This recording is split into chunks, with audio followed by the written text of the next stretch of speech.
મને 2 મહિના પહેલાં રસ્તામાં જ મને એક એટેક આવ્યો. માઇલ્ડ હતો.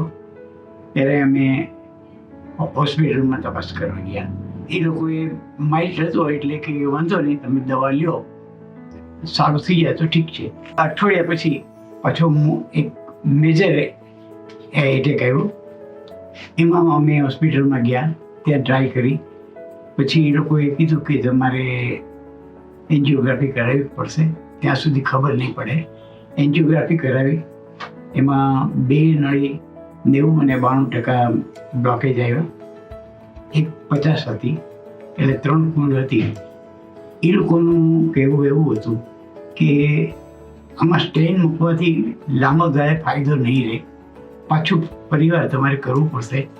એની કરતાં અત્યારે જ બાયપાસ કરાવી લ્યો એ સારું. ત્યાં બાયપાસની સગવડતા નહોતી, એટલે અમને અમદાવાદનું કીધું. અમને ખબર પડી કે એસટીજીમાં એ નવા જે ડૉક્ટર આવ્યા છે રાજીવભાઈ વશિષ્ઠ, એનો રેફરન્સમાં અમને બહુ સારો મળ્યો. એટલે અમદાવાદની અમે તપાસ કરી બધી, પણ છતાંય અમને એસટીજીમાં આવવાનું મન થયું. કારણ કે પછીની જે ઓપરેશન પછી પણ જે ટ્રીટમેન્ટ જોતી હોય એ હું અમદાવાદ વારંવાર ન લઈ શકું. એસટીજી હોય તો બહુ સારું પડે મને. એસટીજીમાં મને ઓબ્ઝર્વેશનમાં પહેલાં રાખ્યો. ઓબ્ઝર્વેશનમાં રાખ્યા પછી મને થોડોક રેસ્ટ આપ્યો, અને પછી ફરીવાર મને દવાની ઉપર રાખવામાં આવ્યો, જે ઘરે આપ્યો.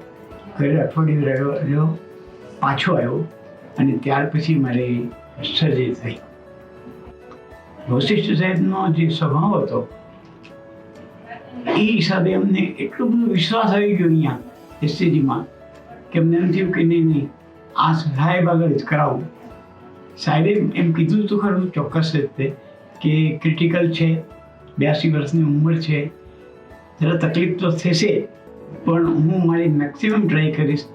એ દિવસે હું બીજા કોઈ ઓપરેશન નહીં કરું, ફક્ત તમારી ઉપર ધ્યાન રાખ્યું. આવું જ્યારે બધું શ્યોર થયું ત્યારે અમને બહુ વિશ્વાસ આવી ગયો. અમે અહીંયા એસટીજીમાં કરાવ્યું, અને આજે 1.5 મહિના થયો, પણ અમને બહુ સંતોષ થયો છે બધી રીતે. સ્વભાવની દ્રષ્ટિએ, વર્કની હિસાબે, એનું ઓપરેશન, બધી રીતે અમને એટલો બધો સંતોષ થયો. કેમ થાય કે, અને થાય એમ નહીં, પણ મેં લગભગ 10-12 જણાને રેકમેન્ડ કર્યા કે જો કરાવવું જ હોય તો એસટીજીમાં આવું. વશિષ્ઠ સાહેબ ખરેખર સરસ છે બધી રીતે. ये हमारे पास आए थे coronary artery disease, severe disease लेकर. तो जैसा सर ने बताया, 80 years and 80+ year is no more a contraindication for surgery. Patient की कंडीशन, पेशेंट की हेल्थ और उनकी will power, that is equally important. And I think ये तीनों चीज़ें थैंकफुली सर के अंदर भरी हुई थी.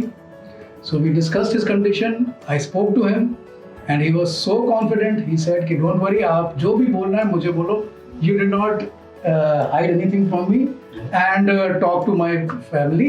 आप मुझसे सीधा बात करो. So this also gave me confidence and इन पर ऑपरेट किया मैंने. काफ़ी कैल्सिफाइड वेसल्स थी.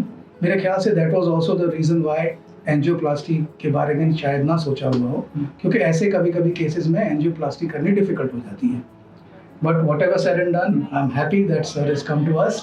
He is following regularly. आज 1.5-2 महीना हो गया, and he is doing good with the grace of God. I wish him all the best and best of health. Thank you.